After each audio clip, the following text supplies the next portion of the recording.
আসসালামু আলাইকুম, আমি রাসেল মিয়া। স্বাগতম আপনাকে বিসমিল্লাহ খামার বিডি ইউটিউব চ্যানেল। আজকে আমরা জানবো হাঁস মুরগির 3টি জনপ্রিয় সাপ্লিমেন্টের কার্যকারিতা। জানার আগে বলি, আমার এগুলো বেজিং হাঁস, এগুলো নিয়ে এসেছিলাম যশোর থেকে। এখন পর্যন্ত অবস্থা মোটামুটি ভালো। আমি এই 3টি সাপ্লিমেন্ট সঠিকভাবে প্রয়োগ করতেছি বিধায় আমার হাঁসের চেহারা স্বাস্থ্য মোটামুটি এখন পর্যন্ত ভালো। এখনও ভ্যাকসিন করা হয় নাই, ইনশাআল্লাহ ভ্যাকসিন করব সামনে। তবে এই 3টি সাপ্লিমেন্ট আমি সঠিকভাবে প্রয়োগ করতেছি বিধায় আল্লাহর অশেষ রহমতে আমার হাঁসের অবস্থা এখন পর্যন্ত ভালো। সবাই দোয়া করবেন যেন ভালোই থাকে। আসুন আলোচনা করি আমরা 3টি সাপ্লিমেন্ট নিয়ে। 1 নম্বরে লাইসোফিট। এটি একটি মাল্টিভিটামিন ও লিভার টনিক। হাঁস মুরগির লিভার পরিষ্কার করে, রোগ প্রতিরোধ ক্ষমতা বাড়ায়, ওজন ও ডিম উৎপাদন বাড়াতে সাহায্য করে। ওষুধ ও অ্যান্টিবায়োটিকের পর এটা দিলে দ্রুত রিকভারি হয়।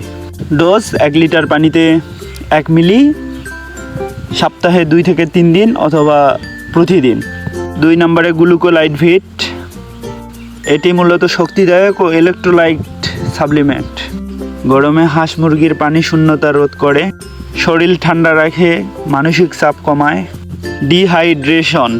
পরিবহন বা টিকা দেওয়ার সময় খুবই কার্যকর।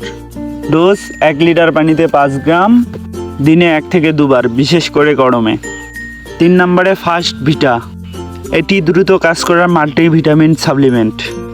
এটি মূলত হাঁস মুরগির ক্ষুধা বাড়ায়, রোগ থেকে দ্রুত সেরে উঠতে সাহায্য করে, ইমিউন সিস্টেমকে শক্তিশালী করে, ব্রুডিং বা প্রোডাকশনের সময় খুব ভালো কাজে আসে। 1 লিটার পানিতে 1 মিলি, সপ্তাহে 2 থেকে 3 দিন। এই 3টি সাপ্লিমেন্ট যদি সঠিক মাত্রায় নিয়মিত ব্যবহার করেন তাহলে ইনশাআল্লাহ আপনার হাঁস অথবা মুরগি থাকবে সুস্থ, উৎপাদনও বাড়বে। আপনার যদি কোনো প্রশ্ন থাকে কমেন্টে লিখে জানিয়ে দিন। লাইক, কমেন্ট, শেয়ার ও সাবস্ক্রাইব করতে ভুলবেন না। দেখা হবে পরবর্তী কোনো ভিডিওতে। আল্লাহ হাফেজ।